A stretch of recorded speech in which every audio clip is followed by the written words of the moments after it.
ఒక పొటేల్ అయితే కొన్నట్టున్నారు అన్నోళ్ళు. ఏం రేటు కొన్నారన్నా? 15.5. 20 కిలోలు వస్తుంది. ఎట్లుంది మార్కెట్? మార్కెట్ బాగుందా? 20 కిలోమీటర్ చెప్తున్నాడు. ఎంత పడుతుంది?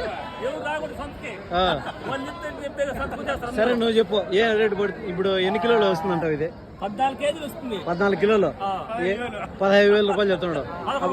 ఇప్పుడు ఎంత? 1,100 రూపాయలు పడుతుందా? కాళ్ళు తలకే ఉంటది కదా దీంట్లో. దాంట్లో ఏమనుకున్నా అది పై ఖర్చులు పోతుంది. అంటే ఇప్పుడు కిలో యావరేజ్ 1000 రూపాయలు పోతుంది. 1000 రూపాయలు మార్కెట్ లో చెప్పడం కూడా 30 కిలోలు మేకపోతే 30,000 రూపాయలు పోతుంది చెప్తా ఉంటారు. 50 కిలోలు పోతుంటే 50,000 చెప్తా ఉంటారు. అంటే కిలో 1000 రూపాయలు చెప్తా ఉంటారు. మళ్ళీ మీరు మాట్లాడదాన్ని బట్టి కాస్త ఇటు ఉంటుంది. 15 చెప్పేది 15 చెప్తానట. ఓకే అదే అనమాట. సో రేట్లు అయితే యావరేజ్గా 1000 రూపాయలు ఆ విధంగా చెప్తా ఉంటారండి. ఇంచుమించు ఫర్ హెచ్ తక్కువ కాస్త ఇటు అయితే ఉంటుంది అనమాట. పీలేరు మార్కెట్ అండి ఇది. ఎవ్రీ సండే 5 AM మార్కెటింగ్ అయితే ఉంటుంది అనమాట. ఎవరైనా ఇంట్రెస్ట్ ఉండే రావచ్చు. లేదంటే దీనికి సంబంధించిన ఫుల్ ఇన్ఫర్మేషన్ మన ఛానల్లో ఉంటుంది.